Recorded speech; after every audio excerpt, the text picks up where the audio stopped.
turn to you.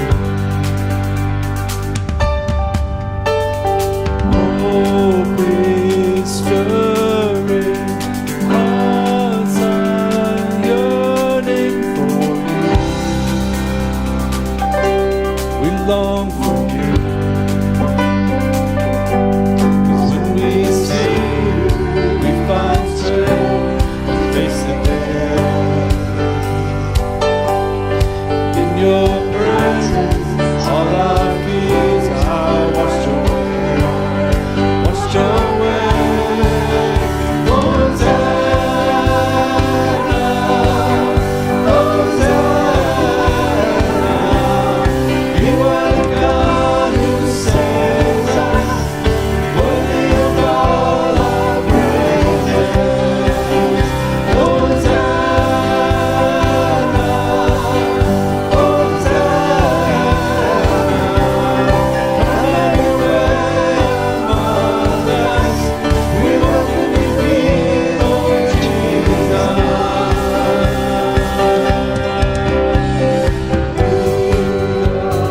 Sound of hearts returning to you. Return to you. In your kingdom, broken lives are made new.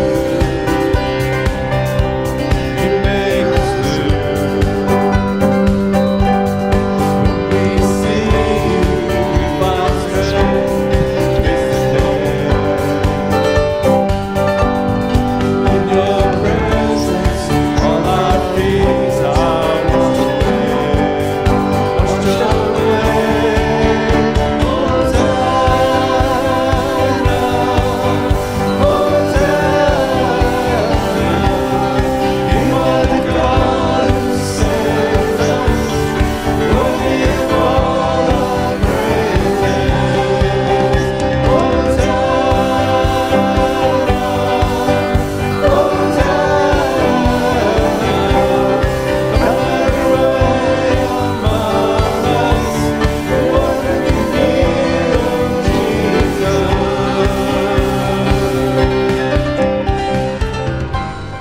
Please join me for the call to worship.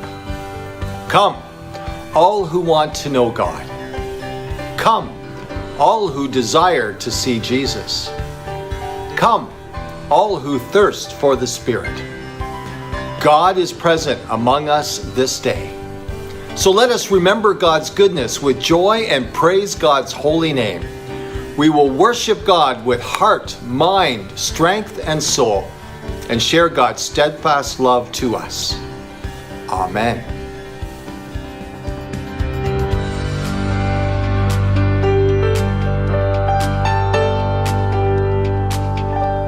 Cause when we see you, we find strength to face the day. In your presence, all our fears are washed away. 'Cause when we see you, we find strength to face the day. In your presence, all our fears are washed away. Washed away.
Good morning, everyone.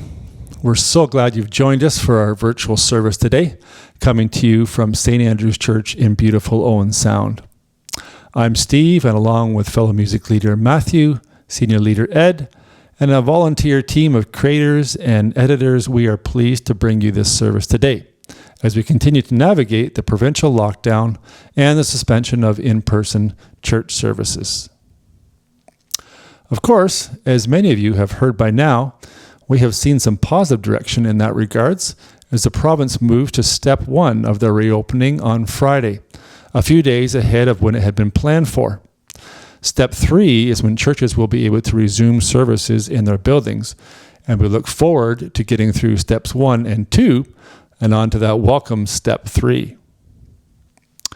I also wanted to note that General Assembly for the Presbyterian Church of Canada happened in the first part of this week, and our video of the hymn "With the Lord as My Guide" was featured in their Wednesday afternoon concert.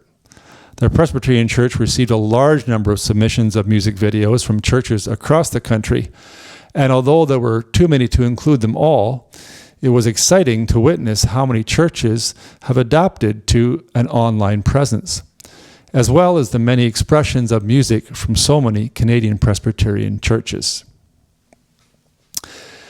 Here at home, we are excited to see how we have a growing number of people with their respective talents contributing to our weekly live streams. One of those people who's been faithfully contributing every week, almost since we started our first online service well over a year ago, is Sharon, with her furry little friend Andy, who himself has brought more friends to participate many weeks. After Andy's visit today, Penny will be bringing us today's scripture passages with the flair of the Creative Communications team, the same team that is creating our new sermon intro videos.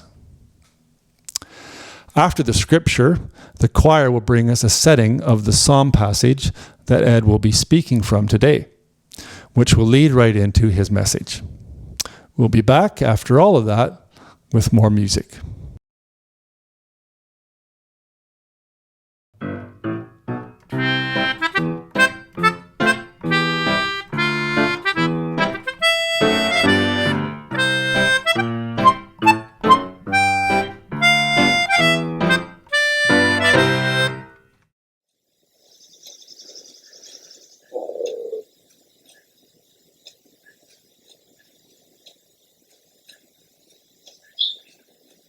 Waiting is difficult. God does answer prayer. We just have to be patient and know He will answer. Say goodbye.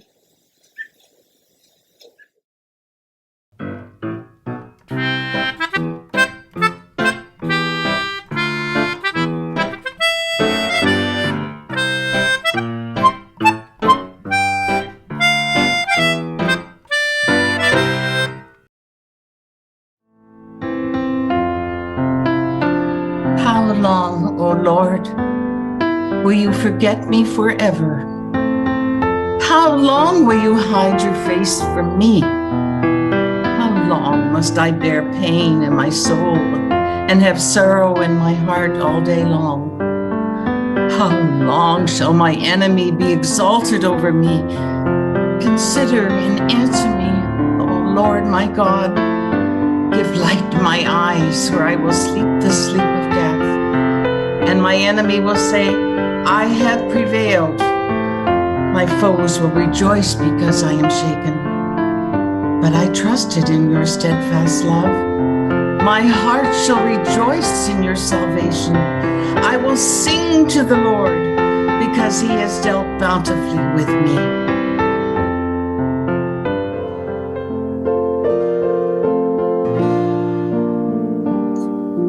While he was still speaking, some people came from the leader's house to say, your daughter is dead. Why trouble the teacher any further? But overhearing what they said, Jesus said to the leader of the synagogue, do not fear, only believe.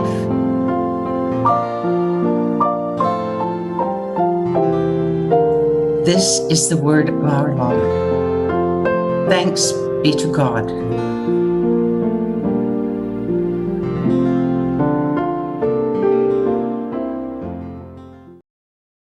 How long will you forget me, Lord, and hide your face away? How long shall evils tear my heart and troubles fill my day? Look on my need, O Lord my God, who grants my every breath. Give light that I may see your light, nor sleep the sleep of death. Look on their threats and hear my cry, and answer when I call, or they will claim the victory who long to see me fall. Lord, in your mercy is my trust. I shall be glad and free. Then shall I sing with all my heart how you have dealt with me.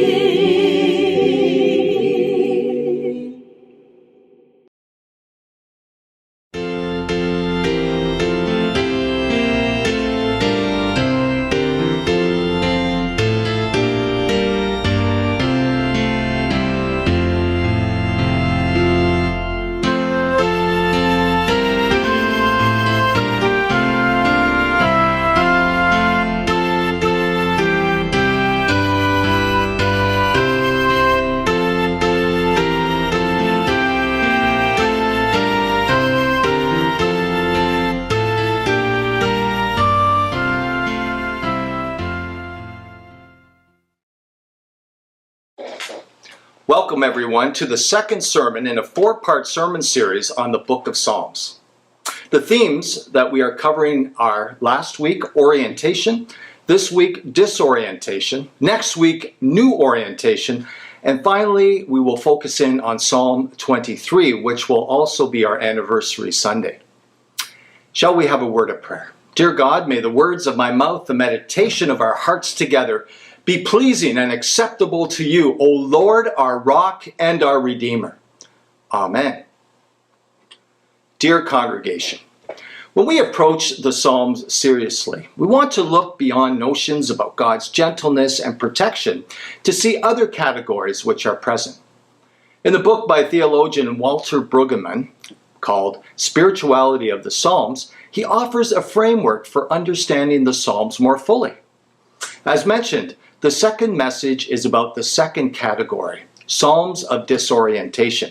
And specifically today, we will focus in on Psalm 13. In reflecting on last week's message, as we look at our life's experiences, we have times of orientation towards life where we are thankful for God's ordering of life and awareness of God's ordering, know how to walk in the way of God. We desire to walk in the way of the righteous because that leads to joy and an abundant life as we are meant by God's plan to live. Unfortunately, remaining oriented toward God is not always our experience as Christians. Rather, not unlike the people of the Old Testament, we go through seasons of feeling disoriented in our relationship with God, with ourselves, and with the world around us.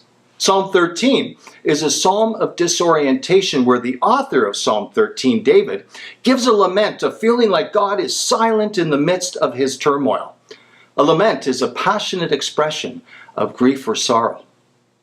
During times of disorientation, we get a better sense of what it means to walk by faith and not by sight.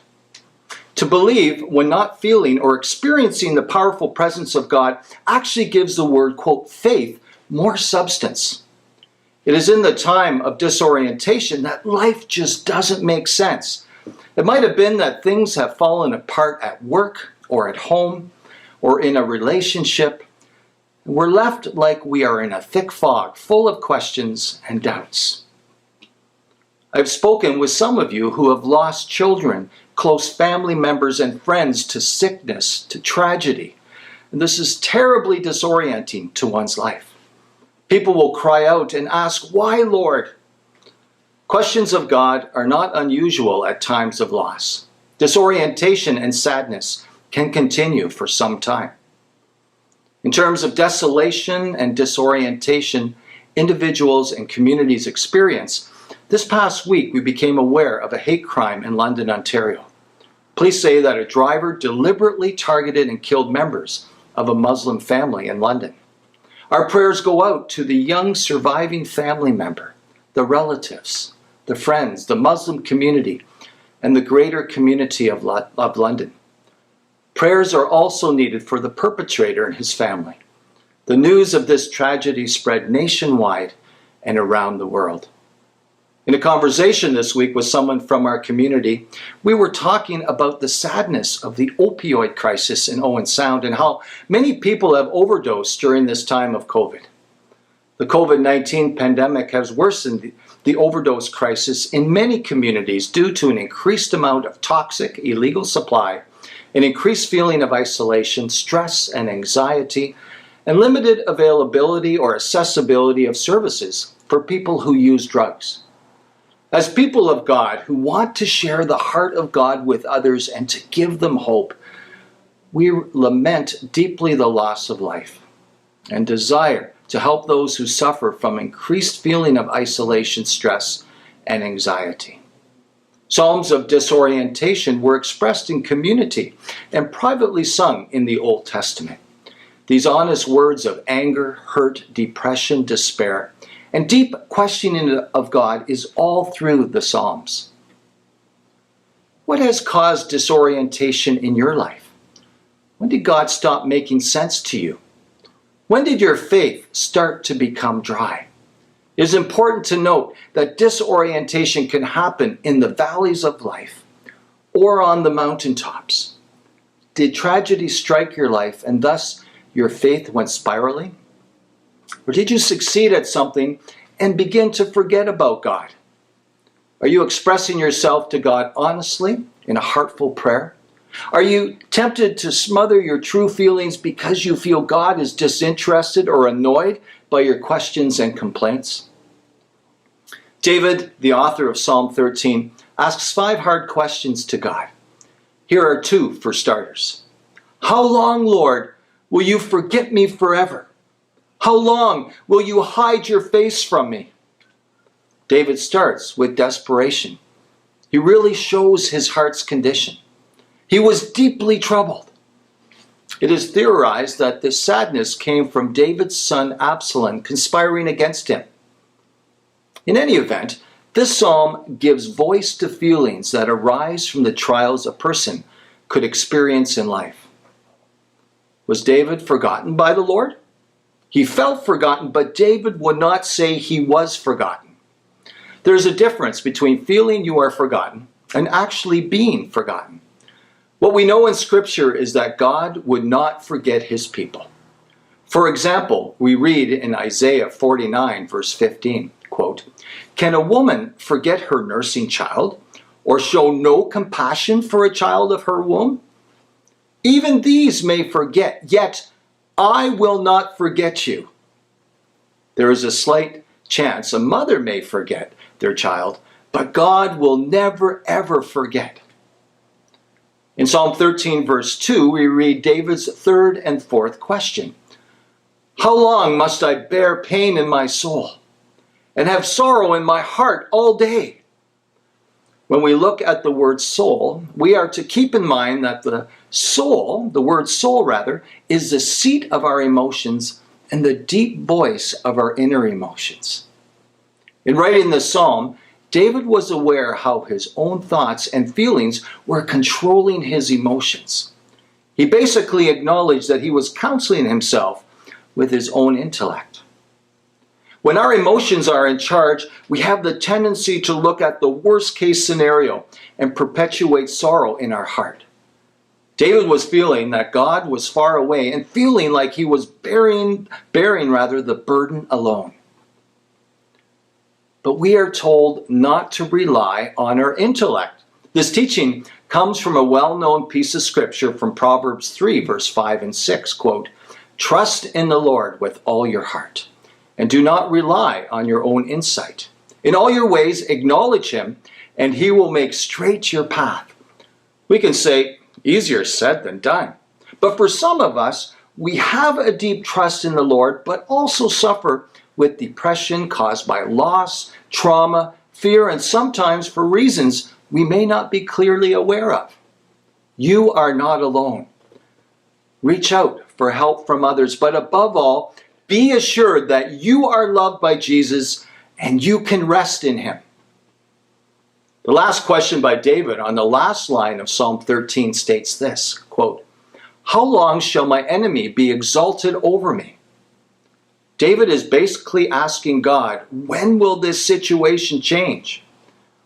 David is direct in this psalm and praying to God in a conversation of lament and sadness and strongly appealing to God for deliverance. Quote, "Consider and answer me, O Lord my God.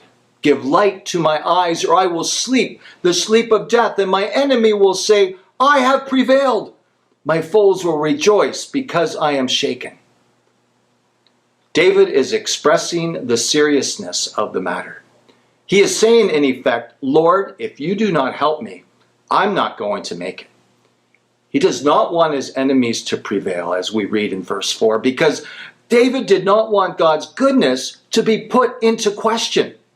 Now that raises a question for each of us. When people look at you, do they see God as real in your day-to-day life? Do you give them reason to scoff at your faith in God?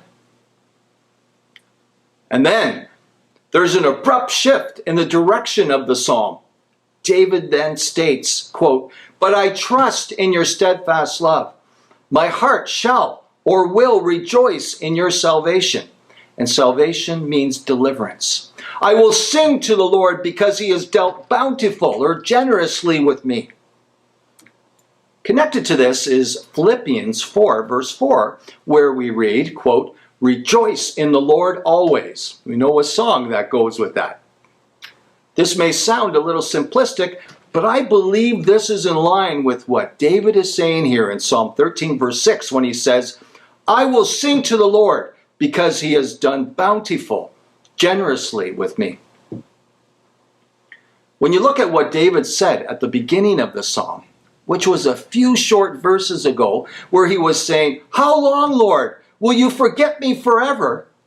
And now in verse 5, saying, "He shall or he will rejoice." What is happening here? I believe David doesn't feel like praising here, but he has decided to.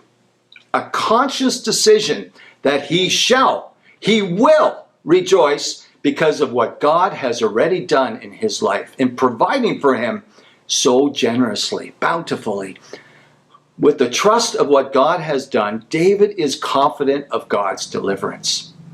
From reflection of the past, he decides he has no reason to doubt.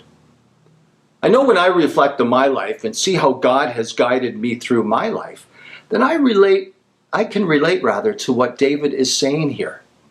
When we get into a time of lament, the Lord always gives us a reason to rejoice. But, quote, "But in spite of how I'm feeling, I shall trust in your steadfast love." David boldly states in verse 5, "My heart shall rejoice in your salvation, in your deliverance." Not all individuals feel that God has dealt generously with them. You could be one of those people who are bitter and angry with God. What I want to say to you is this: If you have accepted God's generous love through Christ's suffering and sacrifice for all people, which would include yourself, if you have accepted Christ's defeat of death and accept for yourself the gift of suffering and desolation that Jesus did on your behalf, and you have accepted the promise of the gift of eternal life, you have reason to rejoice.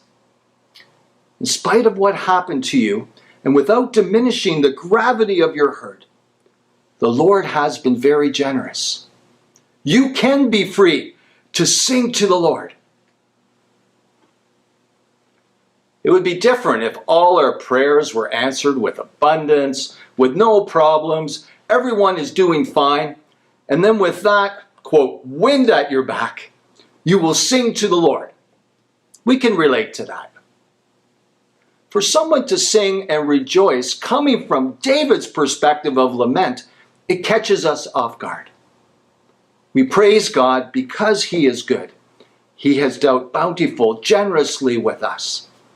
The pit we are in is not so deep as God's steadfast love and forgiveness, which is deeper still. You can sing to the Lord because of what He has done. Is it my emotions alone which determine my well-being, or am I going to be led by the Holy Spirit? Be careful that you are not led by your circumstances and your feelings of disappointments. People of God, our emotions are a gift from God to help us identify whether something is pleasing or not, and helps us to discern, but not to control our life. Psalm 13 is a lament and a psalm of disorientation, but it tells us there is always a reason to rejoice. You know the saying that goes like this, quote, "The battle may be lost, but the victory has been won in Christ." In spite of the circumstances, we have hope in Christ. In Mark 5, verse 35 and 36, we read about Jairus' daughter, who asked Jesus to lay his hands on her to heal her. A little while later, while still speaking to the crowd, some people from Jairus' house said his daughter was already dead.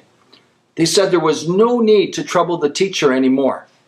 But Jesus, overhearing, said to Jairus, the leader of the synagogue, "Do not fear, only believe." In other words, when it looks like all is lost, trust in the Lord and lean not on your own understanding. People of God, may you allow yourself to lament to God when you feel disoriented, lost, weak, vulnerable, when the pain never seems to go away. But don't forget, quote, the but in verse 5. Write it down.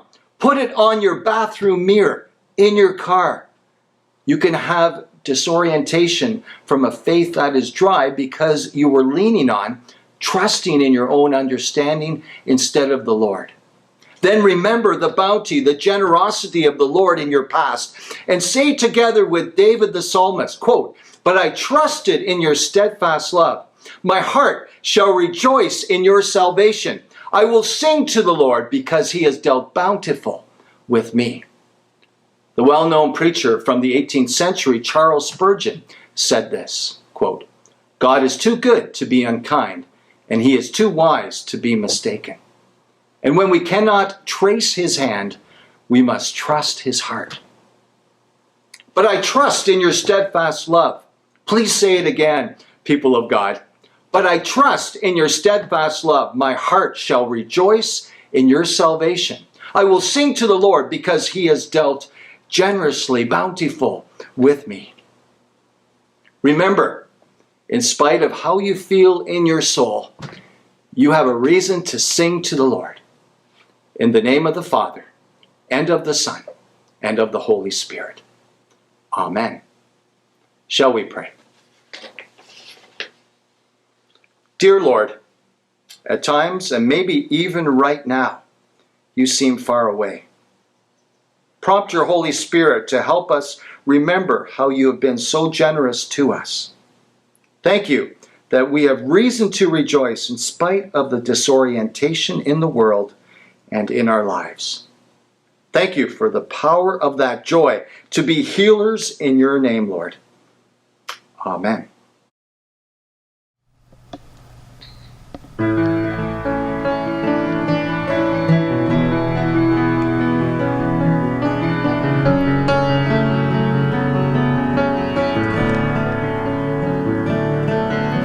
Standing on this mountain top, looking just how far we've come, knowing that for every step you were with us, kneeling on this battleground, seeing just how much you've done, knowing every victory was your power in us. Scars and struggles on the way, but with joy our hearts can say, yes, our hearts can say. Never once did we ever walk alone. Never once did you leave us on our own. You are faithful, God, you are faithful. Ladies. Standing on this mountain top, looking just how far we've come, knowing that for every step you were with us, kneeling on this battleground, seeing just how much you've done, knowing every victory was your power in us. Scars and struggles on the way, but with joy our hearts can say, yes, our hearts can say. Never once did we ever walk alone. Never once did you leave us on our own. You are faithful, God, you are faithful. You are faithful, God, you are faithful. Scars and struggles on the way, but with joy our hearts can say, never once did we ever walk alone. Carried by your constant grace, held within your perfect peace. Never once, no, we never walk alone.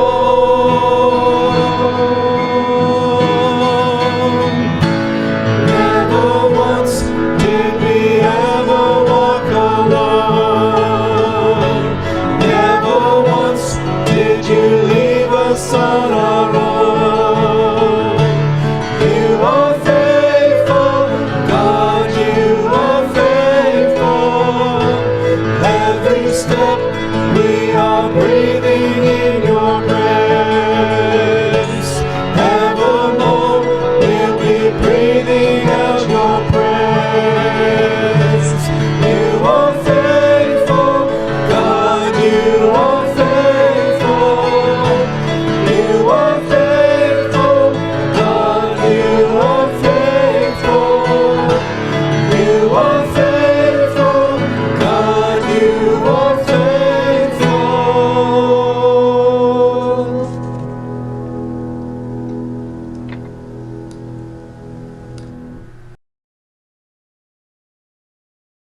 Thanks, Sharon, Penny, choir, and praise team for all those contributions. And of course, Ed, for another great installment in your 4-part series on the Psalms.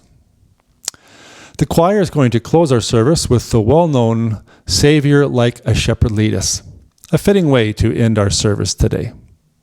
But just before that, Ed will bring a benediction. And of course, don't miss the announcements tucked on the end after the choir closes. Have a wonderful summer week, everyone, and we'll see you next Sunday.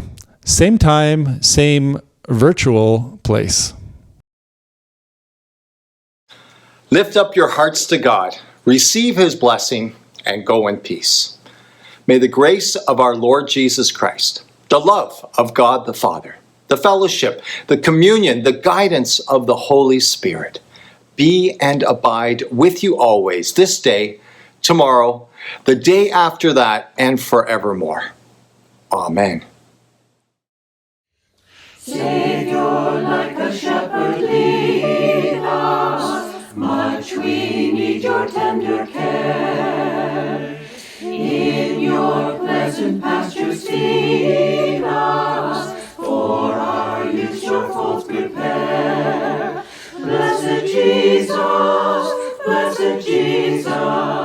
you have brought us, yours we are. Blessed Jesus, you have brought us, yours we are. We are yours in love, befriend us, be the guardian of our way. Keep your flock from sin, defend us, seek us when we go astray. Blessed Jesus,